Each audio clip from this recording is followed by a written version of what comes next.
ആ തെരഞ്ഞെടുപ്പ് ഫണ്ടിൽ ഇയാള് പിരിച്ച പണത്തിലാണ് ക്രമക്കേട് നടന്നത്. മറ്റുള്ളവർ ഫണ്ട് പിരിച്ചിട്ടുണ്ട്, അതിൽ ക്രമക്കേടില്ല. കെട്ടിട നിർമ്മാണ ഫണ്ട്, കെട്ടിട നിർമ്മാണ കമ്മിറ്റിയുടെ സെക്രട്ടറി ഇയാളാണ്. ബംഗാളിൽ ഒരു പൊട്ടിത്തെറിയിലേക്ക് അത് എത്തിച്ചേർന്നതാണ് ബംഗാളിലെ പാർട്ടിയുടെ തകർച്ചയ്ക്ക് കാരണം. കേരളത്തിൽ ഇപ്പോഴും അതൊരു പൊട്ടിത്തെറിയിലേക്ക് എത്തിച്ചേർന്നിട്ടില്ല. പക്ഷെ ഏത് സമയത്തും പൊട്ടിത്തെറിയിലേക്ക് എത്തിച്ചേരാം. പൂജ, അതുപോലെ തന്നെ ഈ വാഴ്ത്തുപാട്ടുകൾ, അതൊക്കെ ഈ അപജയത്തിന്റെ ഭാഗമായി വന്നു ചേരുന്നതാണ്. അത് സാധാരണ പറയുന്ന ഒരു കഥ, പാർട്ടി നേതൃത്വം തന്നെ പറയുന്ന ഒരു കഥ, കഴുതപ്പുറത്ത് വിഗ്രഹവുമായി സഞ്ചരിക്കുന്ന കഥ പിന്നെ പറയാറുള്ളതാണല്ലോ. ഞാൻ ഉന്നയിച്ചത് പയ്യന്നൂർ ഏരിയയിലെ ഒരു സാമ്പത്തിക വിഷയമാണ്. കമ്മ്യൂണിസ്റ്റ് പാർട്ടിക്ക് ഒരു തരത്തിലും അംഗീകരിക്കാൻ, ഉൾക്കൊള്ളാൻ സാധിക്കാത്ത ഒരു വിഷയമാണ്. അത് ഉന്നയിച്ചു എന്നുള്ളതിന്റെ പേരിൽ പാർട്ടി എൻ്റെ പേരിൽ നടപടിയെടുക്കുമ്പോൾ എൻ്റെ വീട്ടിന് മുമ്പിൽ വന്നിട്ട് എന്തിനാ പടക്കം പൊട്ടിക്കുന്നത്? നേതാക്കള് തെറ്റ് ചെയ്യുമ്പോൾ തിരുത്തണമെന്ന് അവരാഗ്രഹിക്കുകയാണ്. അതുകൊണ്ടാണ് ഞാൻ പറഞ്ഞത്, ഈ അസംതൃപ്ത വിഭാഗം കേരളത്തിലാകെ എല്ലായിടത്തും വളർന്നു വന്നുകൊണ്ടിരിക്കുകയാണ്. നമ്മുടെ പാർട്ടിയുടെ ഒരു തുടക്കം തന്നെ നമ്മൾ വിദ്യാർത്ഥി പ്രസ്ഥാനങ്ങളിലൂടെയാണ് ഇന്നത്തെ പല മുതിർന്ന നേതാക്കളും പ്രസ്ഥാനത്തിലേക്ക് വന്നത്. പക്ഷേ അന്നത്തെ ഒരു പ്രസ്ഥാനമല്ല SFI എന്ന് പറയുമ്പോൾ CPM-ൻ്റെ ഒരു വിദ്യാർത്ഥി പ്രസ്ഥാനമാണ്. അപ്പോൾ ഈ വിദ്യാർത്ഥി പ്രസ്ഥാനത്തിലെ ഈ അംഗങ്ങളുടെ ഒരു നിലപാടും അവരുടെ ഒരു പെരുമാറ്റ രീതിയും അവരുടെ ഒരു സമര രീതിയും പഴയതുപോലെയൊന്നുമല്ല. അത് അങ്ങ് വയനാട് പൂക്കോട് വെറ്ററിനറി സർവകലാശാലയിലെ സിദ്ധാർത്ഥൻ്റെ മരണവുമായി ബന്ധപ്പെട്ടും പല സമരങ്ങൾ നടത്തുന്നതുമായി ബന്ധപ്പെട്ടും ഒക്കെ നമുക്ക് മനസ്സിലാക്കാൻ കഴിഞ്ഞിട്ടുണ്ട്. അത് മാത്രമല്ല, CPM നേതൃത്വത്തിന് പോലും നിയന്ത്രിക്കാൻ കഴിയാത്ത തരത്തിലേക്ക് SFI മാറിയത് കൊണ്ട് തിരുവനന്തപുരം യൂണിവേഴ്സിറ്റി കോളേജിലെ യൂണിറ്റ് പോലും പിരിച്ചുവിടേണ്ട ഒരു സാഹചര്യം ഉണ്ടായി. അപ്പോൾ എന്തുകൊണ്ടാണ് അത് ഈ വിദ്യാർത്ഥി പ്രസ്ഥാനത്തിലൂടെ വരുന്നവരെ തിരുത്തി അവർക്ക് തന്നെ ഒരു നമ്മൾ ഈ കതിന്മേൽ കൊണ്ട് വളം വെച്ചിട്ട് കാര്യമില്ലെന്ന് പറയുന്നത് പോലെ അവരിൽ നിന്നല്ലേ തുടങ്ങേണ്ടത് യഥാർത്ഥത്തിൽ ഈ ഒരു പ്രവർത്തനം? എന്തുകൊണ്ട് ആ വിദ്യാർത്ഥികളെ അത്തരത്തിലേക്ക് പാർട്ടി കൊണ്ടുവരുന്നില്ല? അല്ലെങ്കിൽ എന്താണ് വിദ്യാർത്ഥികളെ കൂടുതൽ കാരണം ഇതിനു മുമ്പ് ഉണ്ടായിരുന്ന SFIയുടെ സംസ്ഥാന പ്രസിഡന്റ് ആർഷോ, അദ്ദേഹം 2 വധശ്രമം ഉൾപ്പെടെ 42ഓളം ക്രിമിനൽ കേസുകളിലെ പ്രതിയാണ്, ഒരു വിദ്യാർത്ഥി പ്രസ്ഥാനത്തിൻ്റെ നേതാവ്. അപ്പോൾ എന്തുകൊണ്ടാണ് ഇവരെ പോലും ഈ വിദ്യാർത്ഥികളെ പോലും തിരുത്താൻ തയ്യാറാവാത്തത്? അല്ലെങ്കിൽ വിദ്യാർത്ഥികൾക്ക് നേതാക്കൾ പകർന്നു കൊടുക്കുന്ന പാഠം എന്താണ്? അല്ല, ഈ വിദ്യാർത്ഥികൾ എന്ന് പറയുന്നത് വിവിധ വിഭാഗങ്ങളിൽ നിന്ന് വരുന്ന ആളുകളുണ്ടല്ലോ. അവർ കൃത്യമായി മാർക്സിസം ലെനിനിസം പഠിച്ച് കമ്മ്യൂണിസ്റ്റ് പാർട്ടിയെക്കുറിച്ച് മനസ്സിലാക്കി കടന്നു വരുന്നവരാണ് എല്ലാവരും എന്ന് പറയാൻ സാധിക്കില്ല. അങ്ങനെ മനസ്സിലാക്കാതെ വരുന്നവരും ഉണ്ടാകും. കലാലയ രാഷ്ട്രീയവുമായി ബന്ധപ്പെട്ടുകൊണ്ട് അതാത് കലാലയങ്ങളിലെ സാഹചര്യങ്ങൾക്കനുസരിച്ച് വരുന്നവരും ഉണ്ടാകും. അപ്പം അങ്ങനെ വരുമ്പോൾ പ്രവർത്തനത്തിനിടയിൽ ചിലപ്പോൾ വീഴ്ചകളോ തെറ്റുകളോ സംഭവിച്ചേക്കാം. അങ്ങനെ സംഭവിക്കുമ്പോൾ നേതൃത്വം അവരെ കാര്യങ്ങൾ ബോധ്യപ്പെടുത്തി, തെറ്റ് ബോധ്യപ്പെടുത്തി ശരിയായ വഴിയിലേക്ക് കൊണ്ടുവരാനുള്ള ഉത്തരവാദിത്വമാണ് ഏറ്റെടുക്കേണ്ടത്. ആ ഉത്തരവാദിത്വം ഒരു പരിധിവരെ കമ്മ്യൂണിസ്റ്റ് പാർട്ടി നിർവഹിക്കുന്നുണ്ട്. ഇപ്പം നിങ്ങൾ തന്നെ പറഞ്ഞു, തിരുവനന്തപുരത്ത് SFI യൂണിറ്റ് പിരിച്ചുവിട്ടു. ആ വിടുന്നതുൾപ്പെടെയുള്ള നടപടികൾ ഒരു തിരുത്തലിന്റെ ഭാഗമായി വന്നു ചേരുന്നതാണ്. പക്ഷേ മറ്റൊരു വിദ്യാർത്ഥി പ്രസ്ഥാനത്തിലും ഇത്തരത്തിലുള്ള ഒരു ആക്രമണ സ്വഭാവം കാണിക്കുന്നില്ല. ഞാനിത് പറയുന്നത് പല സമരങ്ങളും നമ്മൾ എടുത്തു നോക്കിക്കഴിഞ്ഞാൽ നമുക്കറിയാൻ കഴിയും. അത് മറ്റൊരു വിദ്യാർത്ഥി പ്രസ്ഥാനത്തിലും അതില്ല. പക്ഷേ അതിൽ നിന്ന് വിഭിന്നമാണ് SFIയുടെ പ്രവർത്തന രീതി. അതുകൊണ്ട് മാത്രമാണ് SFIയെ നമുക്ക് പരാമർശിക്കേണ്ടി വന്നത്. നിങ്ങൾ പറയുന്നത് 100% ശരിയല്ല. കേരളത്തിൽ കലാലയങ്ങളിൽ കൊല്ലപ്പെട്ട വിദ്യാർത്ഥികളെ പരിശോധിച്ചാൽ അതിൽ ബഹുഭൂരിപക്ഷവും SFI പ്രവർത്തകരാണ്. SFIയുടെ മുൻകൈയിൽ, SFIയുടെ നേതൃത്വത്തിൽ കൊല്ലപ്പെട്ട മറ്റ് വിദ്യാർത്ഥി സംഘടനകളിലെ പ്രവർത്തകന്മാരുടെ എണ്ണം വളരെ വളരെ പരിമിതമാണ്. അത്രത്തോളം ഇല്ല എന്ന് തന്നെ പലപ്പോഴും പറയേണ്ടി വരും. കേരളത്തിലെ കലാലയങ്ങൾ കൊല്ലപ്പെട്ടത് ബഹുഭൂരിപക്ഷം SFIക്കാരാണ്. അന്നേരം നിങ്ങൾ പറയുന്ന വാദഗതി എങ്ങനെ ശരിയാവും? അത് ശരിയായിരിക്കാം. ഞാൻ പറഞ്ഞത് കഴിഞ്ഞ കുറച്ച് കാര്യങ്ങൾക്ക് മുമ്പ് വരെ ഉള്ള കാര്യങ്ങളല്ല, അതിന് ശേഷം വന്ന, അതായത് ഈ കഴിഞ്ഞ കുറച്ച് ഒരു 8-10 വർഷത്തിന് ശേഷം വന്ന ഒരു പ്രവർത്തന ശൈലിയെക്കുറിച്ചാണ് ഞാൻ സൂചിപ്പിച്ചത്. അതെന്താണെന്ന് വെച്ചാൽ, ഈ ഭരണത്തിലുണ്ടാകുമ്പോൾ, കമ്മ്യൂണിസ്റ്റ് പാർട്ടി ഭരണത്തിലുണ്ടാകുമ്പോൾ അത്രത്തോളം പ്രക്ഷോഭ സമരങ്ങൾക്ക് ആധാരമായ വിഷയങ്ങൾ ഉയർന്നു വരില്ല. തെറ്റായ വിദ്യാഭ്യാസ നയത്തിനെതിരായിട്ടാണല്ലോ വിദ്യാർത്ഥികൾ പ്രക്ഷോഭം സംഘടിപ്പിക്കേണ്ടത്. ഇടതുപക്ഷ ജനാധിപത്യ മുന്നണി കേരളം ഭരിക്കുമ്പോൾ അങ്ങനെ തെറ്റായ വിദ്യാഭ്യാസ നയങ്ങളുമായി മുന്നോട്ട് പോകുന്നത് വളരെ വളരെ കുറവായിരിക്കും. തീരെയില്ല എന്ന് ഞാൻ പറയുന്നില്ല, വളരെ വളരെ കുറവായിരിക്കും. അതുകൊണ്ട് വിദ്യാർത്ഥികളുടെ സമരശേഷി എന്ന് പറയുന്നത്, വിദ്യാർത്ഥികളുടെ എന്നല്ല യുവത്വത്തിൻ്റെ ഒരു പ്രത്യേകതയാണത്. അപ്പോൾ ആ നിലയിലേക്ക് ഒരു അതിശക്തമായ സമരത്തിലേക്ക് എടുത്തു ചാടാൻ സാധിക്കുന്ന ഒരു സാഹചര്യം കമ്മ്യൂണിസ്റ്റ് പാർട്ടി അല്ലെങ്കിൽ ഇടതുപക്ഷം ഭരണത്തിലിരിക്കുമ്പോൾ ഉയർന്നു വരുന്നില്ല. അങ്ങനെ വരുമ്പോൾ പ്രാദേശികമായ ചില വിഷയങ്ങളെ അടിസ്ഥാനമാക്കി ചിലപ്പോൾ ചില സംഘർഷങ്ങൾ ഉണ്ടായിന്ന് വരാം. ആ സംഘർഷം കേവലം SFIയുടെ ഭാഗത്ത് നിന്ന് മാത്രമാണ് എന്ന് പറയുന്നതിനോട് യോജിക്കാൻ സാധിക്കില്ല. കാരണം കേരളത്തിലെ മാധ്യമങ്ങൾ, ഇപ്പോൾ നിങ്ങൾ പൂക്കോടിന്റെ കാര്യം പറഞ്ഞല്ലോ, പൂക്കോട് SFIക്കാരല്ലല്ലോ, അതിൽ SFIയിൽപ്പെട്ട ഒരാൾ ഉണ്ടായി എന്നുള്ളതാണ്. അത് കോളേജിലെ വിദ്യാർത്ഥികൾ എന്ന രീതിയിൽ വന്നതാണ്. SFIയിലെ ഒരു കുട്ടി മാത്രമാണ് അതിലുണ്ടായത്, ബാക്കിയെല്ലാം മറ്റ് വിദ്യാർത്ഥി രാഷ്ട്രീയവുമായി ബന്ധപ്പെട്ട കുട്ടികളാണ്. പക്ഷെ അങ്ങനെ ഉണ്ടായപ്പോൾ അത് SFIയുടെ മേലെ കെട്ടിയേൽപ്പിക്കുന്നതിന് വേണ്ടിയുള്ള ശ്രമമാണ് കേരളത്തിലെ മാധ്യമങ്ങൾ നടത്തിയത്. അല്ല, എൻ്റെ ഒരു ബോധ്യത്തിൽ അത് SFI പ്രവർത്തകരായിരുന്നു എന്നുള്ളതാണ് എൻ്റെ ഒരു ബോധ്യം. കാരണം ഈ സിദ്ധാർത്ഥൻ്റെ വീട്ടിൽ ഉൾപ്പെടെ നിരവധി തവണ പോയി അവരുടെ അച്ഛൻ്റെയും അമ്മയുടെയും ഒക്കെ അഭിമുഖങ്ങളൊക്കെ എടുത്തിട്ടുള്ളവരാണ് ഞങ്ങൾ. അത് മാത്രമല്ല അങ്ങനെ ഒരു ബോധ്യമാണ്. ഒരു പക്ഷേ എന്തോ ആയിക്കോട്ടെ, അത് നമുക്ക് അതോടെ അവസാനിപ്പിക്കാം. പക്ഷേ അങ്ങയുടെ ഒരു വെളിപ്പെടുത്തലിന് ശേഷം പോലും BJP കോൺഗ്രസ് പ്രവർത്തകർ നടത്തിയ സമരത്തെ അടിച്ചമർത്തിക്കൊണ്ട് ഒരു കൊലവിളി പ്രസംഗമാണ് ഇവിടുത്തെ പ്രാദേശിക നേതാവായ സന്തോഷ് നടത്തിയത്. അത് യഥാർത്ഥത്തിൽ അത്തരം ഒരു ഈ ഇത്തരത്തിലുള്ള ഒരു ഭീഷണിയും വെല്ലുവിളിയും ഒക്കെ അതിജീവിച്ചുകൊണ്ട് ജനങ്ങൾ വീണ്ടും മുന്നോട്ട് വരുമ്പോൾ എന്താണ് കാൽച്ചുവട്ടിലെ മണ്ണ് ഒലിച്ചു പോകുന്നതായി അവരറിയാത്തത്? അല്ല, ഇത് തന്നെയാണ് എൻ്റെയും സംശയം. ഈ കൊലവിളി പ്രസംഗം കൊണ്ടൊന്നും പുതിയ കാലത്ത് മുന്നോട്ട് പോകാൻ കഴിയില്ല. കാരണം കേരളീയ സമൂഹം ഇന്ന് അക്രമങ്ങളോട് അനുകൂലമായ ഒരു നിലപാട് സ്വീകരിക്കുന്ന ആളുകളല്ല. പഴയ കാലത്ത് എന്താ അവസ്ഥ എന്ന് പറഞ്ഞാൽ കമ്മ്യൂണിസ്റ്റ് പാർട്ടിക്കെതിരായി വലിയ നിലയിലുള്ള ആക്രമണങ്ങൾ ഉയർന്നു വരുന്ന ഒരു കാലമായിരുന്നു. അങ്ങനെ ആക്രമണങ്ങൾ പാർട്ടിക്കെതിരായി ഉയർന്നു വരുമ്പോൾ അതിനെ പ്രതിരോധിച്ചല്ലാതെ പാർട്ടിക്ക് മുന്നോട്ട് പോകാൻ കഴിയില്ല ആ കാലത്ത്. അതുകൊണ്ട് അതിനെ പ്രതിരോധിക്കാൻ അന്ന് സന്നദ്ധമായിട്ടുണ്ട്. ഈ പുതിയ കാലത്ത് പാർട്ടിക്കെതിരായിട്ടുള്ള കടന്നാക്രമണങ്ങൾ പഴയതുപോലെ ഇല്ല. അപ്പോൾ പഴയതുപോലെ കടന്നാക്രമണം ഇല്ലാത്തൊരു സന്ദർഭത്തിൽ പാർട്ടി മുൻകൈയെടുത്ത് ഒരു അക്രമ സംഭവത്തിലേക്ക് പോകുമ്പോൾ ജനങ്ങൾ സ്വാഭാവികമായും സമാധാനം ആഗ്രഹിക്കുന്നവരാണ് എന്നതുകൊണ്ട് തന്നെ ഈ അക്രമ സംഭവങ്ങൾക്കെതിരായി പ്രതികരിക്കും. അപ്പോൾ പഴയ കാലവും പുതിയ കാലവും തമ്മിൽ വ്യത്യാസമുണ്ട്. അതുകൊണ്ട് ഈ കൊലവിളി പ്രസംഗം കൊണ്ടോ ഈ അക്രമം കൊണ്ടോ ഈ ഇന്നത്തെ കാലത്ത് മുന്നോട്ട് പോകാൻ സാധിക്കില്ല. ഇപ്പം എൻ്റെ വിഷയം തന്നെ എടുക്കുക. ഇവിടെ പ്രകടനം നടത്തി പടക്കം പൊട്ടിച്ചു, ഒരു കാര്യം ഉണ്ടായില്ലല്ലോ. ഞാൻ ഉന്നയിച്ചത് പയ്യന്നൂർ ഏരിയയിലെ ഒരു സാമ്പത്തിക വിഷയമാണ്. കമ്മ്യൂണിസ്റ്റ് പാർട്ടിക്ക് ഒരു തരത്തിലും ഉൾക്കൊള്ളാൻ സാധിക്കാത്ത ഒരു വിഷയമാണ്. അത് ഉന്നയിച്ചു എന്നുള്ളതിൻ്റെ പേരിൽ പാർട്ടി എൻ്റെ പേരിൽ നടപടിയെടുക്കുമ്പോൾ എൻ്റെ വീട്ടിന് മുമ്പിൽ വന്നിട്ട് എന്തിനാ പടക്കം പൊട്ടിക്കുന്നത്? അതവർക്ക് തിരിച്ച് പാർട്ടിക്ക് തന്നെ അത് ദോഷം ചെയ്തു എന്നുള്ളത് അവർ മനസ്സിലാക്കുന്നില്ല. ഇല്ല, അതെല്ലാവരും ഒരുപോലെയല്ല. അതിൽപ്പെട്ട ചില ആളുകളാണ്. ആകെ 12 പേരായിട്ട് ഇവിടെ പ്രകടനം നടത്താനുണ്ടായത്.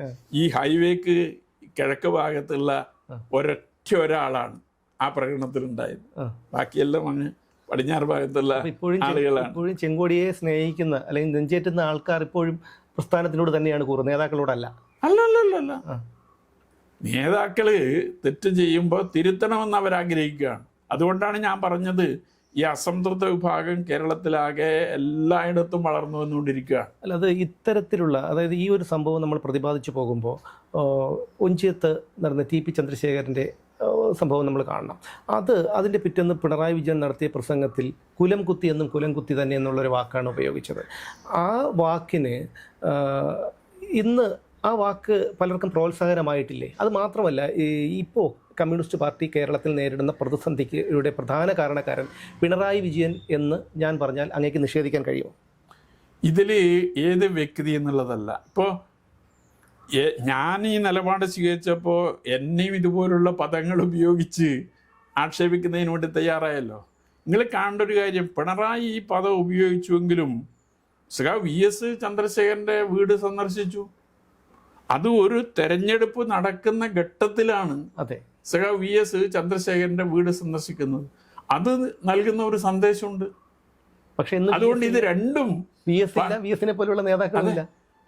ഇത് രണ്ടും പാർട്ടിക്കകത്തുണ്ട് എന്ന് കാണുക. ഏതെങ്കിലും ഒരു നേതാവ് എന്ന നിലയിൽ ഞാൻ നേരത്തെ പറഞ്ഞു, ഇത് കൂട്ടായ നേതൃത്വമാണ് കമ്മ്യൂണിസ്റ്റ് പാർട്ടി. ഒരു നേതാവ് സ്വാഭാവികമായി പാർട്ടി സെക്രട്ടറി ആരാണോ സെക്രട്ടറി ഒരു നിലപാട് പറയും. എല്ലാവരും പറയില്ല, പറയാൻ സാധിക്കില്ല. ആ സെക്രട്ടറി പറഞ്ഞ നിലപാട് ശരിയാണോ തെറ്റാണോ എന്നത് പിന്നീട് പാർട്ടി കമ്മിറ്റി പരിശോധിക്കും.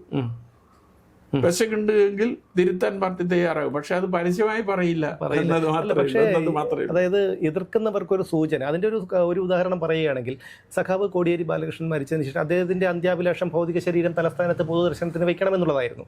പക്ഷേ അത് അങ്ങനെ ചെയ്തില്ല. അപ്പോളോ ഹോസ്പിറ്റലിൽ നിന്ന് നമ്മൾ നേരെ പയ്യാമ്പലത്ത് കൊണ്ടുവന്ന് അടക്കം ചെയ്യുകയാണ് ചെയ്തത്. അതിൻ്റെ പിറ്റേന്ന് മുഖ്യമന്ത്രിയും സംഘവും വിദേശത്തേക്ക് പോകുന്നു. വീണ്ടും കോടിയേരിയുടെ ചരമവാർഷിക ദിനത്തിലാണ് അദ്ദേഹത്തിൻ്റെ പത്നി പറയുന്നത് അദ്ദേഹത്തിൻ്റെ ഏറ്റവും വലിയ അഭിലാഷം ഇതായിരുന്നു, പാർട്ടി അതിനെ സമ്മതിച്ചിട്ടില്ല, ഗോവിന്ദൻ മാഷിനെ ഈ കാര്യം ബോധ്യപ്പെടുത്തി എന്നുള്ള കാര്യം. പക്ഷേ അതിനുശേഷം സംഭവിച്ചത് നമ്മൾ കാണുന്നത് അദ്ദേഹത്തിൻ്റെ ഭാര്യ വിനോദിനിയുടെ സഹോദരനെ ചീട്ടുകളിയുമായി ബന്ധപ്പെട്ട് അറസ്റ്റ് ചെയ്യുന്ന ഒരു കാഴ്ചയാണ്. അതിനുശേഷം പിന്നീട് അത് അതിനെക്കുറിച്ചൊരു സംസാരം പിന്നീട് ഉണ്ടായിട്ടില്ല. അപ്പോൾ പാർട്ടി എത്ര മുതിർന്ന നേതാക്കളായിരുന്നാലും പാർട്ടിയിലെ ചിലരെ ചോദ്യം ചെയ്താൽ ഉണ്ടാകുന്ന ഒരു അനുഭവമായി അതിനെ നമുക്ക് കണ്ടുകൂടെ? ഇത് ഈ കോടിയേരിയുടെ വിലാപയാത്ര സംബന്ധിച്ച് പാർട്ടിക്കകത്ത് തന്നെ പിന്നീട് വലിയ വിമർശനങ്ങൾ ഉയർന്നു വന്ന ഒരു വിഷയമാണ്. അത് പിന്നീട് പാർട്ടി പരിശോധിച്ചിട്ടുണ്ട്. പക്ഷെ അത് പരിശോധിച്ചാലും അന്ന് ഇങ്ങനെ ഒരു നിലപാടെടുത്ത് തെറ്റായി പോയി എന്ന് പറയാൻ സാധാരണഗതിയിൽ കീഴെ വിശദീകരിക്കാനൊന്നും തയ്യാറാവില്ല. പിന്നെ അന്ന് പകരം പാർട്ടി സെക്രട്ടറി നിശ്ചയിക്കുന്നില്ല. പാർട്ടി സെക്രട്ടറി പിന്നീട് കുറെ കഴിഞ്ഞാണ് വരുന്നത്. കാര്യം ബോധ്യപ്പെടുത്തി എന്നാ പറഞ്ഞത്. അതെ, അന്ന് ബോധ്യപ്പെടുത്തിയിട്ട് ചിലപ്പോൾ ഉണ്ടാകാം. അത് നേതൃത്വത്തിനെ അറിയും, നമുക്ക് അറിയുന്നില്ലല്ലോ. കീഴെ അത് കാര്യങ്ങൾ അറിയുന്നില്ലല്ലോ. അപ്പൊ അതുകൊണ്ട് അങ്ങനെയുള്ള അതെല്ലാം എന്താന്ന് വെച്ചാൽ ഒരു പ്രത്യേക സന്ദർഭത്തിൽ എടുക്കുന്ന തീരുമാനമല്ലേ. അതെ, ചിലപ്പോ ഒരു പ്രത്യേക സന്ദർഭത്തിൽ പെട്ടെന്ന് എടുക്കേണ്ടി വരുന്ന തീരുമാനം അത് വിശദമായി വിപുലമായി ചർച്ച ചെയ്ത് തീരുമാനം എടുക്കാനുള്ള സാവകാശം ഒന്നും ഉണ്ടാവില്ലല്ലോ. പിന്നെ അതിന്റെ ശരിതെറ്റുകളെ സംബന്ധിച്ച് പിന്നീട് പരിശോധിക്കാനേ സാധാരണഗതിയിൽ സാധ്യമാകും. ഈ പാർട്ടിയിൽ വിഗ്രഹവൽക്കരണം പാടില്ല എന്ന് പറയുമ്പോഴും VS നെ പുകഴ്ത്തുന്ന തരത്തിലുള്ള ഫ്ലെക്സ് ബോർഡുകളും ജയരാജനെ പുകഴ്ത്തുന്ന തരത്തിലുള്ള ഫ്ലെക്സ് ബോർഡുകളും ഒക്കെ വന്നപ്പോൾ അതിനെ വളരെ അസഹിഷ്ണുതയോടെ കാണുകയും സ്വന്തം കാര്യത്തിന് വേണ്ടി വാഴ്ത്തുപാട്ടുകൾ പാടുകയും മെഗാ തിരുവാതിര കളിക്കുകയും ഒക്കെ വളരെ അഭിമാനത്തോടുകൂടി ചെയ്യുന്ന ഒരു നേതാവാണ് പിണറായി വിജയൻ. അപ്പോൾ അദ്ദേഹത്തിൻ്റെ ഈ ശൈലി അത് എന്ത് സന്ദേശമാണ് യഥാർത്ഥത്തിൽ സമൂഹത്തിനും അണികൾക്കും കൊടുക്കുന്നത്, നേതാക്കൾക്കും കൊടുക്കുന്നത്? ഞാൻ തുടക്കത്തിൽ പറഞ്ഞു, കമ്മ്യൂണിസ്റ്റ് പാർട്ടിക്കകത്ത് പല തരത്തിലുള്ള അപജയങ്ങളും സംഭവിച്ചുകൊണ്ടിരിക്കുകയാണ്. ആ അപജയങ്ങളുടെ കൂട്ടത്തിൽപ്പെട്ടത് തന്നെയാണ് എക്കരി പൂജ, അതുപോലെ തന്നെ ഈ വാഴ്ത്തുപാട്ടുകൾ. അതൊക്കെ ഈ അപജയത്തിന്റെ ഭാഗമായി വന്നു ചേരുന്നതാണ്. അത് സാധാരണ പറയുന്ന ഒരു കഥ, പാർട്ടി നേതൃത്വം തന്നെ പറയുന്ന ഒരു കഥ, കഴുതപ്പുറത്ത് വിഗ്രഹവുമായി സഞ്ചരിക്കുന്ന കഥ പിന്നെ പറയാറുള്ളതാണല്ലോ. അപ്പോ പിന്നെ ആ നിലയിലേക്ക് കാര്യങ്ങൾ ചിലപ്പോൾ പോകുന്നുണ്ട്. തിരുത്തുക എന്നുള്ളത് മാത്രമേ. ചില തിരിച്ചറിവുകൾ നമുക്കുണ്ടാകും. അത് ഞാനത് സൂചിപ്പിക്കാൻ കാരണം, പാർട്ടി ഇനി ഒരിക്കലും ഉയർത്തെഴുന്നേൽക്കാൻ കഴിയാത്ത വിധം തകർന്നടിഞ്ഞു കഴിഞ്ഞു എന്നുള്ളത് ഏറ്റവും ബോധ്യമുള്ളത്, ഒരുപക്ഷെ അങ്ങ് അതിന് സമ്മതിച്ചു തരില്ലെങ്കിൽ പോലും ഏറ്റവും ബോധ്യമുള്ളത് പിണറായി വിജയൻ അടക്കമുള്ള മുതിർന്ന നേതാക്കൾക്കാണ് എന്ന് ഞാൻ പറയും. പക്ഷേ അണികളിൽ പലരും, ആശ്രിതരിൽ എന്ന് നമുക്ക് പറയാം, അങ്ങനെ പലരും ഇത് മനസ്സിലാക്കുന്നില്ല. അപ്പോൾ അതുകൊണ്ട് തന്നെയാണോ ഇനി ഒരു ഉയർത്തെഴുന്നേൽപ്പ് ഉണ്ടാകുന്നില്ല, അതുകൊണ്ട് തന്നെ ഇനി കാര്യങ്ങളൊക്കെ ഇങ്ങനെ പോയാൽ മതി എന്നുള്ള ഒരു നിലപാടിലാണോ? അല്ലെങ്കിൽ ഞാൻ ചോദിച്ചോട്ടെ, ഇപ്പോൾ ഈ അങ്ങ് ഉയർത്തിയ വിഷയത്തിൽ തന്നെ അല്ലെങ്കിൽ ഇതുപോലുള്ള സമാനമായ പല വിഷയങ്ങളുണ്ട്. ആ വിഷയത്തിൽ കുറ്റക്കാർക്കെതിരെ നടപടി എടുത്തു കഴിഞ്ഞാൽ കുറ്റാരോപിതനെ അല്ലെങ്കിൽ കുറ്റം ചെയ്തയാളെ ശിക്ഷ നടപടി എടുക്കുകയും ഈ കുറ്റം ചൂണ്ടിക്കാണിച്ചയാളെ ചേർത്ത് പിടിക്കുകയും ചെയ്താൽ അത് പാർട്ടിക്ക് വലിയ രീതിയിലുള്ള ഒരു മൈലേജ് കൊടുത്തേനെ. പക്ഷെ അങ്ങനെ ചെയ്യാതെ അങ്ങ് പറഞ്ഞതുപോലെ ഒരുപക്ഷെ മുതിർന്ന നേതാക്കളുടെ പല കാര്യങ്ങളും പറയുമെന്നുള്ളത് കൊണ്ടായിരിക്കാം. പക്ഷെ എങ്കിൽ പോലും അത്തരം നിലപാടുകൾ ഉണ്ടാകാത്തത് ഈ പാർട്ടി തകർന്നുപോയി എന്ന് ഞാൻ കരുതുന്നേ ഇല്ല.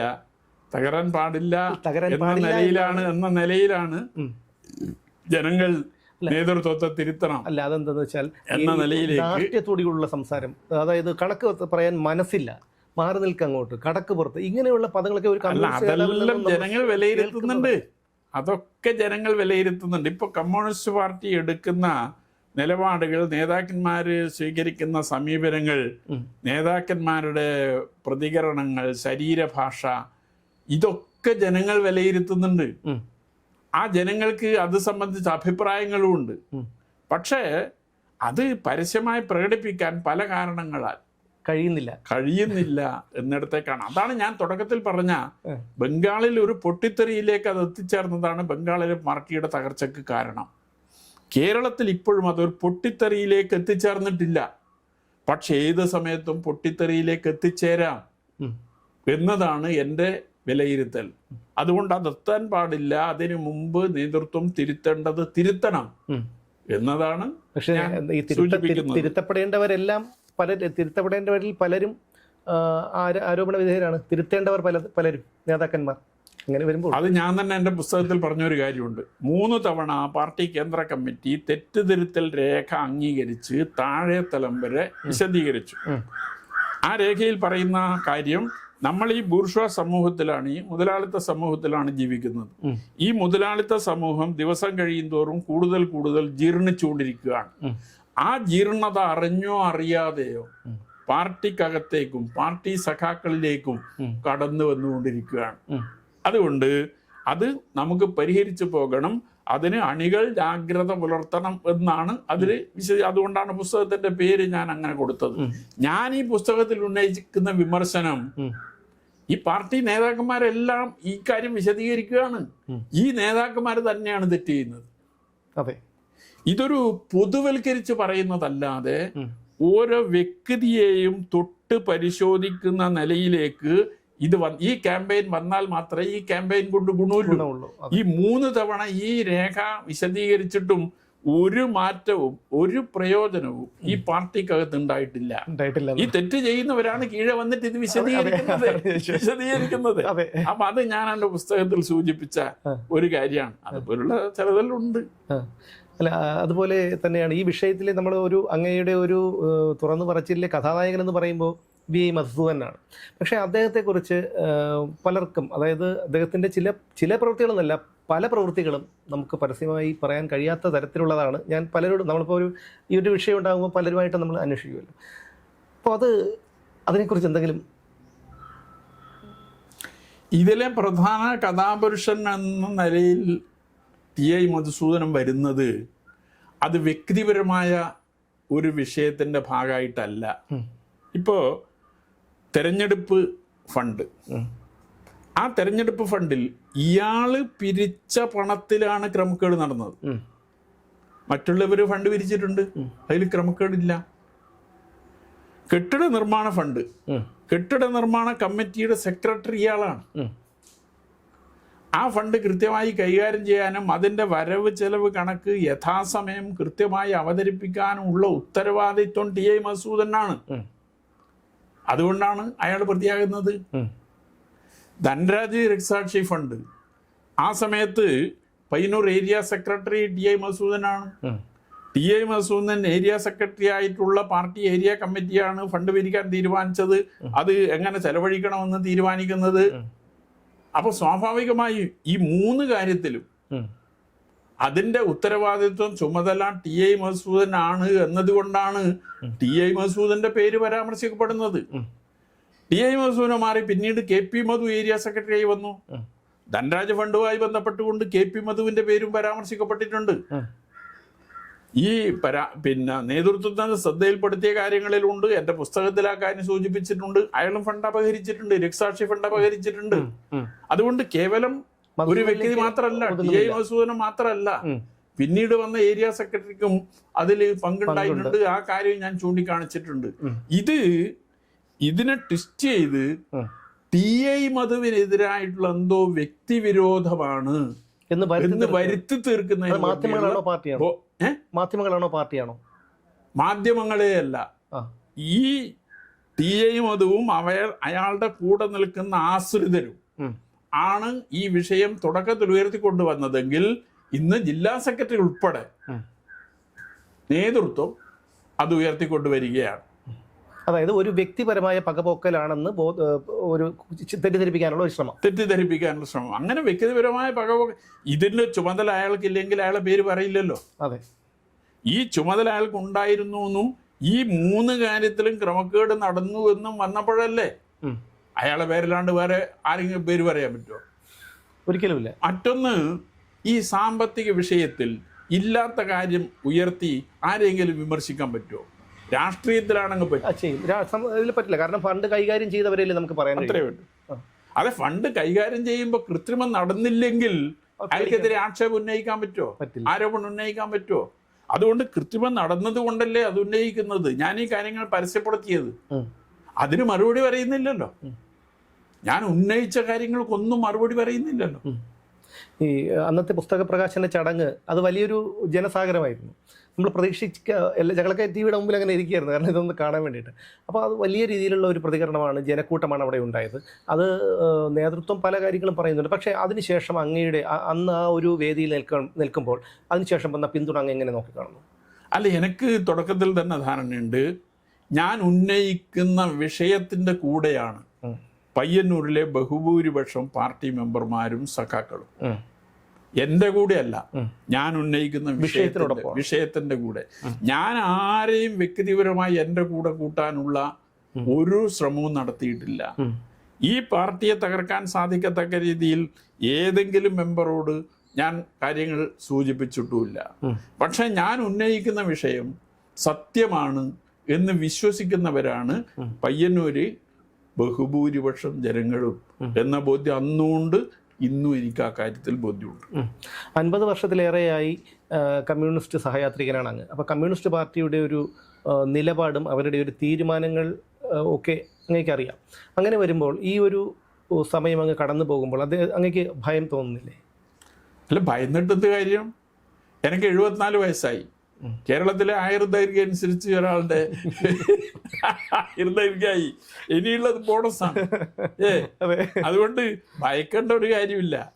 പക്ഷേ ഭയപ്പെട്ട് മാറി നിന്നാൽ ഈ പാർട്ടി തകരും. പക്ഷെ ഈ പാർട്ടിയെ സ്നേഹിക്കുന്ന വലിയ വിഭാഗം ജനങ്ങളുണ്ട്. ഈ കേരളം നേടിയ പുരോഗതി നിലനിൽക്കണമെന്ന് ആഗ്രഹിക്കുന്ന ജനങ്ങളുണ്ട്. അവർക്ക് ഈ പാർട്ടി നിലനിൽക്കേണ്ടത്, കേരളത്തിൽ ഇടതുപക്ഷം നിലനിൽക്കേണ്ടത് ആവശ്യമാണ്. അതുകൊണ്ടാണ് ഈ കാര്യങ്ങൾ തുറന്നു പറയാൻ നിർബന്ധിക്കപ്പെട്ടത്. ഇത് എന്നെ നിർബന്ധിച്ചത് പാർട്ടിയാണ്. കാരണം ഞാൻ ഉന്നയിച്ച വിഷയങ്ങളിലെ ന്യായാന്യായത പരിശോധിച്ച് ശരിയായ തീരുമാനം, നിലപാട് പാർട്ടി കൈക്കൊണ്ടിരുന്നുവെങ്കിൽ എനിക്കിത് പരസ്യമായി പറയേണ്ടി വരില്ല. ജില്ലാ സെക്രട്ടറി പറഞ്ഞത് ശാസന ഏറ്റുവാങ്ങിയിട്ട് പോലും താങ്കൾ ഇതിന് വഴങ്ങിയിട്ടില്ല എന്നുള്ളതാണ്. ഒരു വിഷയം ഉന്നയിച്ചാൽ അയാളെ എങ്ങനെയെല്ലാം വകവരുത്താൻ സാധിക്കുമോ ആ ശ്രമങ്ങളാണ് പാർട്ടി നടത്തുന്നത് എന്നതിന്റെ ഏറ്റവും ഒടുവിലത്തെ തെളിവാണ് എന്നെ ശാസിക്കാൻ തീരുമാനിച്ചത്. പിന്നെ ഇതുപോലുള്ളൊരു വിഷയങ്ങൾ ഉണ്ടാകുമ്പോൾ സ്വാഭാവികമായിട്ടും മറ്റു രാഷ്ട്രീയ പാർട്ടികളിൽ നിന്ന് ഒരു സമീപനം ഉണ്ടാകാറുണ്ട്. ഒരു അങ്ങോട്ട് ക്ഷണിച്ചുകൊണ്ടുള്ള ഒരു നിലപാട്. അങ്ങേ ഏതെങ്കിലും രാഷ്ട്രീയ പാർട്ടിക്കാർ ക്ഷണിച്ചിട്ടുണ്ടോ അവരുടെ പാർട്ടിയിലേക്ക്? എന്നെ ഒരാളും നേരിട്ട് ക്ഷണിച്ചിട്ടില്ല. ആ ക്ഷണിക്കാതിരിക്കാൻ കാരണം, ഇപ്പോൾ BJP ഇവിടെ ഒരു പരിപാടി നടത്തിയപ്പോൾ അവിടെ B. ഗോപാലകൃഷ്ണൻ ആണ് പരിപാടി ഉദ്ഘാടനം ചെയ്തത്. അപ്പോൾ എന്നെ ആ പ്രസംഗത്തിൽ ക്ഷണിക്കുകയും എല്ലാ സംരക്ഷണവും അവർ തരും എന്നൊക്കെ പറഞ്ഞ് പ്രസംഗിച്ചിരുന്നു. ഞാനതിന് പിറ്റേ ദിവസം തന്നെ ഒരു മറുപടി കൊടുത്തിരുന്നു. ധനരാജനെ കൊന്ന കൊലയാളി സംഘത്തിന്റെ ഒരു സംരക്ഷണവും വേണ്ട, എനിക്ക് വേണ്ട എന്ന് പറഞ്ഞുകൊണ്ട് തന്നെ ഒരു മറുപടി ഞാൻ പിറ്റേ ദിവസം തന്നെ മാധ്യമങ്ങളിൽ നൽകിയിരുന്നു. മാത്രമല്ല, ഞാൻ തുടക്കം മുതൽ പറഞ്ഞുകൊണ്ടിരിക്കുന്ന ഒരു കാര്യം, ഞാൻ ഈ പാർട്ടിയെ തിരുത്തിക്കാനാണ് ശ്രമിക്കുന്നത്. ഈ പാർട്ടിയെക്കാളും മെച്ചപ്പെട്ട ഒരു പാർട്ടി കേരളത്തിൽ ഇല്ല എന്ന ബോധ്യത്തിൽ ഉറച്ച് നിൽക്കുന്ന ഒരാളാണ് ഞാൻ ഇപ്പോഴും. അതുകൊണ്ട് ഏത് പാർട്ടിയിലേക്കാണ് എനിക്ക് പോകാൻ പറ്റുക? ഈ പാർട്ടിയെക്കാളും മെച്ചപ്പെട്ട പാർട്ടി കേരളത്തിൽ ഇല്ല എന്ന് വിശ്വസിക്കുന്ന എനിക്ക് പോകാൻ പറ്റുന്ന ഏത് പാർട്ടിയാണുള്ളത്? അതുകൊണ്ട് ഞാൻ മാധ്യമങ്ങളോട് പറഞ്ഞു, ഞാൻ ഒരു രാഷ്ട്രീയ പാർട്ടിയിലേക്കുമില്ല. പിന്നെ പറഞ്ഞു, തെരഞ്ഞെടുപ്പിൽ മത്സരിക്കാൻ വേണ്ടിയാണ്. ഞാൻ ഇന്ന് വരെ ഒരു തദ്ദേശ തെരഞ്ഞെടുപ്പിൽ പോലും ഞാൻ ഇന്ന് വരെ മത്സരിച്ചിട്ടില്ല, താല്പര്യമില്ല. അതുകൊണ്ട് പിന്നെ ഞാൻ ഈ തെരഞ്ഞെടുപ്പിൽ മത്സരിക്കുന്നുമില്ല എന്നും ഞാൻ മാധ്യമങ്ങളോട് ആ സമയത്ത് തന്നെ പറഞ്ഞതാണ്. ആ നിലപാടിൽ ഒരു മാറ്റവുമില്ല. അതെ, അതിന് ഒരു തിരിഞ്ഞു നടക്കൽ, ഒരു വഴിമാറി നടക്കൽ ഒരിക്കലും ഉണ്ടാവില്ല എന്നുള്ളതാണ്. രണ്ട് ചോദ്യങ്ങൾ കൂടി അവസാനിപ്പിക്കാം. അതായത് അങ്ങയുടെ തുറന്നു പറച്ചിൽ വളരെ ഉദ്യോഗപൂർവ്വമാണ് കേരളം കണ്ടിരുന്നത് ഏഷ്യാനെറ്റിൽ. എങ്ങനെയായിരുന്നു ആ ഏഷ്യാനെറ്റിലേക്കുള്ള ഒരു യാത്ര? ഏഷ്യാനെറ്റിലേക്ക് പോകാൻ കാരണം ഈ പയ്യന്നൂർ ഏരിയയിലെ ഫണ്ട് വിവാദം ഉയർന്നു വന്ന 2021-22 ഘട്ടത്തിൽ അത് പരസ്യമായി ജനങ്ങളോട് പറയുന്നതിന് മുമ്പ് തന്നെ ഇത് ചോർത്തി പല മാധ്യമങ്ങൾ കൊടുക്കുന്ന ഒരവസ്ഥയുണ്ടായി. അതുമായി ബന്ധപ്പെട്ടുകൊണ്ട് ഏഷ്യാനെറ്റിൽ വാർത്ത ചോർത്തി കൊടുത്തത് ഞാനാണ് എന്ന നിലയിലുള്ള പ്രചരണം ഇവിടെ ചിലർ നടത്തിയിരുന്നു. ഏഷ്യാനെറ്റിനെതിരായി TI മധുസൂദനൻ കേസ് കൊടുത്തു എന്ന നിലയിലുള്ള ഒരു വ്യാപകമായ അഭിപ്രായം ഇവിടെ ഉയർന്നു. MLA തന്നെ പറഞ്ഞതാണ്. MLA പറഞ്ഞു, അയാളുടെ അഭിഭാഷകനും പറഞ്ഞു. വാസ്തവമാണോ അത്? ഞാൻ പറയാം. അപ്പോൾ അതിൻ്റെ ഒരു വ്യക്തത വരുത്തുക എന്നുള്ളതും എൻ്റെ ഒരു ഉദ്ദേശമായിരുന്നു. ഈ രണ്ട് കാരണങ്ങളാലാണ് പോയത്. വിനു എന്നെ ഇന്റർവ്യൂ ചെയ്തപ്പോൾ ഞാൻ അവസാനം ഒരു ചോദ്യം വിനുവിനോട് ചോദിച്ചു. ഏഷ്യാനെറ്റിനെതിരായി ഇങ്ങനെ കേസ് ഫയൽ ചെയ്തിരുന്നു എന്ന് 3-4 വർഷം മുമ്പ് ഇങ്ങനെ പറഞ്ഞിരുന്നു, എന്താ ഇതിൻ്റെ അവസ്ഥ? ഇന്നേ വരെ ഒരു കേസും ഏഷ്യാനെറ്റിനെതിരായി ഫയൽ ചെയ്തിട്ടില്ല എന്നതാണ് അവസ്ഥ. ഒരു വക്കീൽ നോട്ടീസ് അയച്ചിരുന്നു, അതിന് മറുപടി അയക്കുകയും ചെയ്തു. അതല്ലാതെ അത് സ്വാഭാവികമായി ചെയ്യുന്ന കാര്യം. അതല്ലാതെ ഒരു കേസും ഇന്നേ വരെ ഫയൽ ചെയ്തിട്ടില്ല എന്ന് അതിൽ വിനു മറുപടി പറയുന്നുണ്ട്. അത് കേരളത്തിലെ ജനങ്ങൾ, ഈ ഇന്റർവ്യൂ കണ്ട ജനങ്ങളെല്ലാം അത് കേൾക്കുകയും ചെയ്തിട്ടുണ്ട്. അത് ഒരു പ്രധാനപ്പെട്ട കാര്യമാണ്. പിന്നെ ചോദിക്കുന്ന ഒരു ചോദ്യം, ഇപ്പൊ തെരഞ്ഞെടുപ്പിന്റെ മുമ്പിൽ ഇത് പറയേണ്ടിയിരുന്നോ എന്ന ചോദ്യം. അത് വ്യാപകമായി പാർട്ടി സഖാക്കൾക്കിടയിൽ ഒരു ആശയക്കുഴപ്പം ഉണ്ടാക്കാനുള്ള ശ്രമത്തിന്റെ ഭാഗമാണ്. ഇത് കഴിഞ്ഞ 4.5 കൊല്ലമായി ഞാൻ പാർട്ടിക്കകത്ത് ഉന്നയിച്ചുകൊണ്ടിരിക്കുകയാണ്. ഇപ്പോ തെരഞ്ഞെടുപ്പ് വരാൻ പോവുകയാണ്. 2021 നടന്ന തെരഞ്ഞെടുപ്പിന്റെ സമയത്തുണ്ടായിരുന്ന ഒരു സാമ്പത്തിക ക്രമക്കേട് 2026 തെരഞ്ഞെടുപ്പിന് ശേഷം ഒരു തരത്തിൽ ഉന്നയിക്കാൻ കഴിയില്ല. കാരണം പിന്നെ 2026 തെരഞ്ഞെടുപ്പിന്റെ കാര്യങ്ങളെ ഉന്നയിക്കാൻ പറ്റൂ. അതുകൊണ്ട് 2026 തെരഞ്ഞെടുപ്പിന് മുമ്പ് ഈ കാര്യങ്ങൾ ജനങ്ങളിലേക്ക് എത്തിക്കുക എന്നതല്ലാതെ വേറൊരു മാർഗം എൻ്റെ മുമ്പിൽ ഉണ്ടായിരുന്നില്ല. 4.5 കൊല്ലം ഈ പാർട്ടിക്കകത്ത് ഇത് ഉന്നയിച്ച് നിരന്തരമായ പോരാട്ടം പാർട്ടിക്ക് അകത്ത് നടത്തിയതിന് ശേഷമാണ് ഇത് ജനങ്ങളോട് പറയുന്നതിന് വേണ്ടി തയ്യാറായത്. അപ്പൊ തെരഞ്ഞെടുപ്പാണ് എന്നുള്ളത് കൊണ്ട് തെരഞ്ഞെടുപ്പ് കഴിയട്ടെ എന്ന് വിചാരിക്കാൻ കഴിയില്ല. ഇതിനു മുമ്പ് തദ്ദേശ തെരഞ്ഞെടുപ്പായിരുന്നു, ആ തെരഞ്ഞെടുപ്പ് കഴിയാൻ നിന്നു. പക്ഷെ നിയമസഭാ തെരഞ്ഞെടുപ്പ് കഴിഞ്ഞാൽ ഇതൊരിക്കലും ഉന്നയിക്കാൻ കഴിയില്ല. അതുകൊണ്ടാണ് ഈ സമയത്ത് അത് ഉന്നയിച്ചത് എന്നതാണ്. അപ്പൊ ആ നിലയിലുള്ള പ്രചരണവും നടക്കുന്നുണ്ടായിരുന്നു. അതുപോലെ ഈ നേതാക്കളുടെ ഒരു സ്വത്ത് വെളിപ്പെടുത്തലിനെ കുറിച്ച്, കാരണം ഇന്ന് പല നേതാക്കളും കോടീശ്വരന്മാരാണ് പല രീതിയിലും, അതൊക്കെ പറയും. അതായത് അതിൻ്റെ ശുദ്ധികലശം തുടങ്ങേണ്ടത് അത്തരം കാര്യങ്ങളിൽ നിന്നല്ലേ യഥാർത്ഥത്തിൽ? കാരണം നേതാക്കളെല്ലാം ഇത്തരത്തിൽ പറയുമ്പോഴും അവരുടെയൊക്കെ സാമ്പത്തിക സ്ഥിതി വളരെ ഭദ്രമാണ്. അവരുടെ മക്കളൊക്കെ പഠിക്കുന്നത് വളരെ വലിയ നിലയിലാണ്, വിദേശ സർവകലാശാലകളിലാണ്. അപ്പോൾ അങ്ങനെ വരുമ്പോൾ ഈ നേതാക്കളുടെ, അതായത് മുതിർന്ന നേതാക്കളുടെ അല്ല, താഴെ തട്ടിലുള്ള നേതാക്കളുടെ ഉൾപ്പെടെ ഉള്ളൊരു സ്വത്ത് വിവരങ്ങളൊക്കെ ഒന്ന് ഓഡിറ്റ് ചെയ്യേണ്ട, അല്ലെങ്കിൽ അങ്ങനെ ഒരു ഇതിലല്ലേ? അത് പാർട്ടി തന്നെ തീരുമാനിച്ചൊരു കാര്യമാണ്. ഇപ്പം എനിക്കെതിരെ വ്യക്തിപരമായ ഒരു ആരോപണം ഇതുമായി ബന്ധപ്പെട്ടുകൊണ്ട് പയ്യന്നൂർ പ്രദേശത്ത് ഉയർത്തിക്കൊണ്ട് വന്നിട്ടുണ്ട്. എനിക്ക് 7 കോടി കിട്ടിയെന്നാണ്. അല്ലല്ല, ആസ്തിയുണ്ട്, 7 കോടി രൂപയുടെ ആസ്തിയുണ്ട് എന്ന് പ്രചരിപ്പിക്കുകയാണ്. അത് വസ്തുതയാണ്. ആ പണം ആസ്തി എങ്ങനെ വന്നു എന്ന് ഇവരാരും നോക്കുന്നില്ല. അത് വന്നത് അല്ല, അത് അവർക്ക് പറയാൻ കിട്ടിയത് പാർട്ടി ആസ്തി പരിശോധിക്കാൻ തീരുമാനിച്ചതിന്റെ അടിസ്ഥാനത്തിലാണ്. പാർട്ടി മെമ്പർമാര് മെമ്പർഷിപ്പ് പുതുക്കുമ്പോൾ, താഴെ തലത്തിലുള്ളവർ വേണ്ട, ഉപരി കമ്മിറ്റിക്കാർ മെമ്പർഷിപ്പ് പുതുക്കുമ്പോൾ അവരുടെ ആസ്തി സംബന്ധിച്ചൊരു സ്റ്റേറ്റ്മെന്റ് പാർട്ടിക്ക് കൊടുക്കണം. അതിൽ എൻ്റെ ആസ്തി സംബന്ധിച്ച് ഓരോ വർഷവും ഞാൻ കൃത്യമായ സ്റ്റേറ്റ്മെന്റ് കൊടുക്കുന്നുണ്ട്. എല്ലാവരും കൊടുക്കാറുണ്ട്. അതിൽ ഉള്ള സംഖ്യ വെച്ചിട്ടാണ് ഈ ആസ്തിയിൽ ഞാൻ ഈ പാർട്ടിക്ക് കൊടുത്ത സ്റ്റേറ്റ്മെന്റിൽ ഒരു 4-5 ഏക്കർ ഭൂമി എൻ്റെയും ഭാര്യയുടെയും പേരിലുണ്ട്. അതെല്ലാം പാരമ്പര്യമായി കുടുംബപരമായി ലഭിച്ചിട്ടുള്ള സ്വത്താണ്. അതിന് ഈ മൂല്യമുണ്ട്. അതിന് മൂല്യം എന്ന് പറഞ്ഞാൽ ഞാൻ നിശ്ചയിക്കുന്ന മൂല്യമാണ്. അതെ, ഒരു സെന്റ് വസ്തുവിന് എത്ര വില, മാർക്കറ്റ് വിലയുണ്ട് ഞാൻ നിശ്ചയിക്കുന്നതാണ്, വേറെ ആരും നിശ്ചയിക്കുന്നത്. പറഞ്ഞ പ്രകാരം അങ്ങ് പാർട്ടിയെ ബോധിപ്പിച്ചതാണ് ഇപ്പോൾ പാർട്ടി പറയുന്നത്. അപ്പോ ആ പാർട്ടിയെ ബോധിപ്പിച്ച, പാർട്ടിക്ക് നൽകിയ സ്റ്റേറ്റ്മെന്റ് എങ്ങനെ പരസ്യപ്പെട്ടു എന്നുള്ളത് പാർട്ടി പറയേണ്ട ഒരു കാര്യമാണ്. പക്ഷെ ഇങ്ങനെ ഒരു സ്റ്റേറ്റ്മെന്റ് കൊടുക്കുന്നുണ്ട് എങ്കിലും ഇതെല്ലാം എത്രത്തോളം പാർട്ടി പരിശോധിക്കുന്നുണ്ട് എന്നത് സംബന്ധിച്ച് എനിക്ക് സംശയമുണ്ട്. എന്ന് മാത്രമല്ല, ഈ തെറ്റായ പ്രവണതകൾ സ്വീകരിക്കുന്ന സഖാക്കൾ ഈ കാര്യങ്ങളെല്ലാം ബിനാമിയായിട്ടാണ് ചെയ്യുന്നത് എന്ന ബോധ്യത്തിലാണ് ഞാൻ. അത് പയ്യന്നൂരിൽ തന്നെ, കണ്ണൂരിൽ തന്നെ ഒട്ടേറെ അനുഭവങ്ങൾ എൻ്റെ മുമ്പിലുണ്ട്.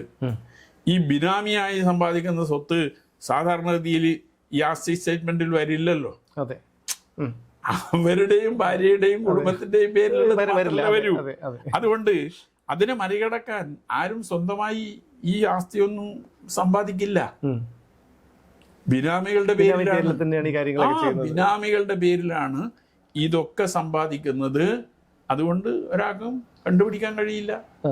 അതുകൊണ്ട് പാർട്ടി ഇത് നേരത്തെ കണ്ട് ഇത് പരിശോധിക്കാനുള്ള ഒരു സംവിധാനമൊക്കെ ഉണ്ടാക്കിയിരുന്നു. പക്ഷെ അതുകൊണ്ട് ഒരു പ്രയോജനവും ഉണ്ടായിട്ടില്ല.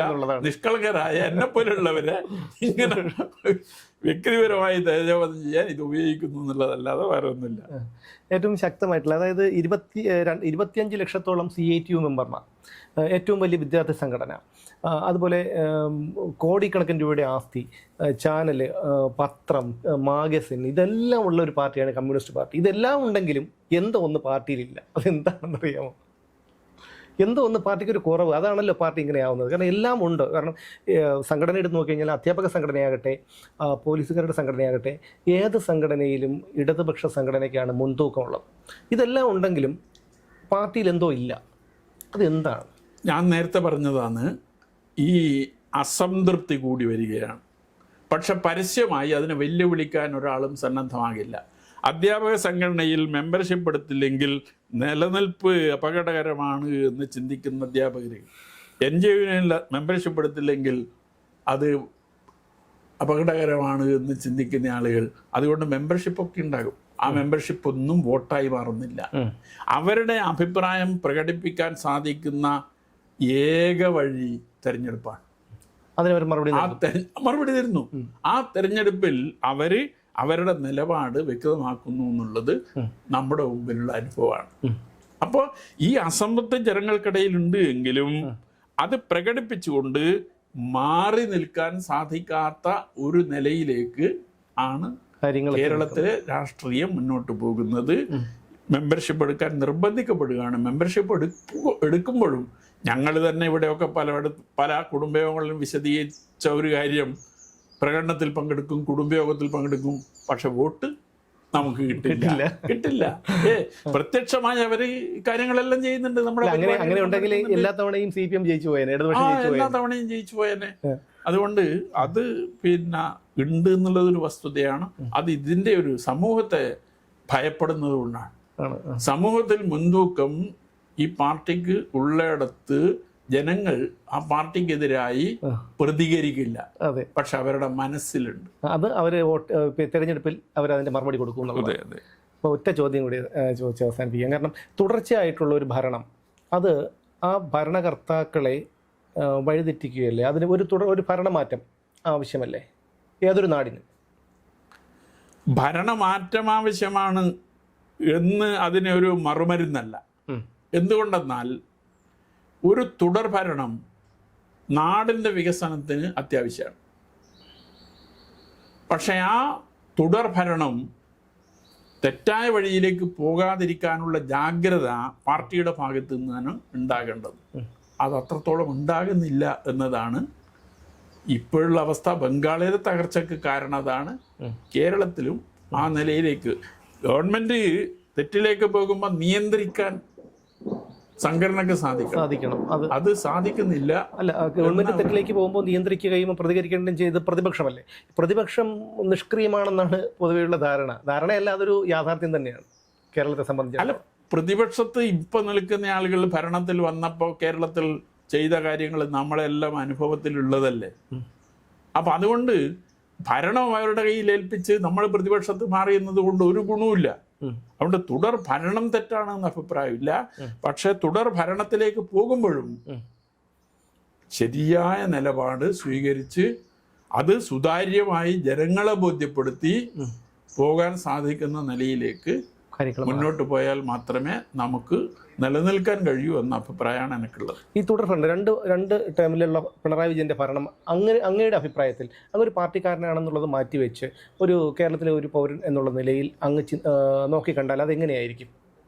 അതിന് വ്യത്യസ്ത അഭിപ്രായങ്ങൾ ഉയർന്നു വരുന്നുണ്ടെങ്കിലും തുടർഭരണം ഗുണം ചെയ്തിട്ടുണ്ട് എന്ന അഭിപ്രായം തന്നെയാണ്. കാരണം ഒട്ടേറെ വികസനം ഇപ്പോൾ കേരളം ഈ കേന്ദ്രത്തിൻ്റെ സാമ്പത്തിക പിടിമുറുക്കം ശക്തമായിട്ടും മുൻപില്ലാത്ത രീതിയിൽ കേരളത്തിന് പിടിച്ചു നിൽക്കാൻ സാധിച്ചത് കേരളത്തിൻ്റെ തനത് വരുമാനം വർദ്ധിപ്പിക്കാൻ കഴിഞ്ഞതുകൊണ്ടാണ്. കേരളത്തിൻ്റെ തനത് വരുമാനം വർദ്ധിപ്പിക്കാൻ കഴിഞ്ഞത് കേരളത്തിൽ വികസനം നടന്നതിൻ്റെ ഫലമായിട്ടാണ്. അപ്പം അതുകൊണ്ട് വികസന പ്രവർത്തനങ്ങൾ നടന്നിട്ടുണ്ട്, ക്ഷേമ പ്രവർത്തനങ്ങൾ നടന്നിട്ടുണ്ട്. അതൊക്കെ ജനങ്ങൾക്ക് അത്യാവശ്യം തന്നെയാണ്. പക്ഷെ ചില കാര്യങ്ങൾ തിരുത്തപ്പെടേണ്ടതുണ്ട് എന്ന അഭിപ്രായം. ശരി. അപ്പോൾ പയ്യന്നൂരിൽ സഖാവ് കുഞ്ഞികൃഷ്ണൻ ഉയർത്തിയ ആ ഒരു വെളിപ്പെടുത്തൽ കേരളത്തിൽ ചെറുതായിട്ടുള്ള ഒരു പ്രകമ്പനമൊന്നുമല്ല സൃഷ്ടിച്ചത്. അദ്ദേഹം പറയുന്നത് പാർട്ടി തിരുത്തപ്പെടണം എന്ന് തന്നെയാണ്. കമ്മ്യൂണിസം കേരളത്തിൽ അല്ലെങ്കിൽ മറ്റൊരു ഒരു സ്ഥലത്ത് നിന്ന് നശിക്കണം അല്ലെങ്കിൽ അത് നിഷ്ക്രിയമാകണമെന്നോ ഒന്നും ആരും ആഗ്രഹിക്കുന്നില്ല. പക്ഷെ തിരുത്തപ്പെടണം, അതാണ് അദ്ദേഹത്തിൻ്റെ പുസ്തകത്തിലൂടെ പറയുന്നത്. പാർട്ടി പ്രസ്ഥാനത്തെ സ്നേഹിക്കുന്നവരും സാധാരണ ജനങ്ങളും, അതായത് ഒരു നാട്ടിലും ഒരു ഏകാധിപത്യ ഭരണം അല്ലെങ്കിൽ ഒരു പാർട്ടിയുടെ ഭരണം ഒരിക്കലും ഗുണം ചെയ്യില്ല. അവിടെ ഒരു ശക്തമായിട്ടുള്ള ഒരു പ്രതിപക്ഷം വേണം. അങ്ങനെ വരുമ്പോൾ കമ്മ്യൂണിസ്റ്റ് പ്രസ്ഥാനം കേരളത്തിൽ വേണം എന്നുള്ള അഭിപ്രായമാണ് പലർക്കുമുള്ളത്. അങ്ങനെയാണെങ്കിൽ പോലും ഒരു നേതൃത്വം തിരുത്തപ്പെടണം എന്നുള്ളതാണ് എല്ലാവരുടെയും പൊതുവായിട്ടുള്ള ഒരു വാദം. പക്ഷേ അത് എത്രത്തോളം ഫലപ്രദമാകുമെന്നാണ് ഓരോരുത്തരുടെയും സംശയം. എന്തായാലും സഖാവ് കുഞ്ഞികൃഷ്ണൻ ഉയർത്തിയ ഈ ഒരു വെളിപ്പെടുത്തൽ കേരളത്തിൽ അതൊരു തുടക്കമാണ്. അതിന് പല സ്ഥലങ്ങളിലും ഇത്തരത്തിലുള്ള വെളിപ്പെടുത്തലുമായി മുന്നിലേക്ക് എത്താൻ പലരെയും പ്രേരിപ്പിക്കും എന്നുള്ള കാര്യത്തിൽ തർക്കമില്ല. പക്ഷേ തിരുത്തപ്പെടണം. നേതാക്കൾ ഇതൊരു പാഠം ആയി ഉൾക്കൊണ്ട് ഈ ഒരു തിരുത്തലിന് തയ്യാറാകണം എന്നുള്ളതാണ് പറയുന്നത്. ശരി, ഓക്കെ.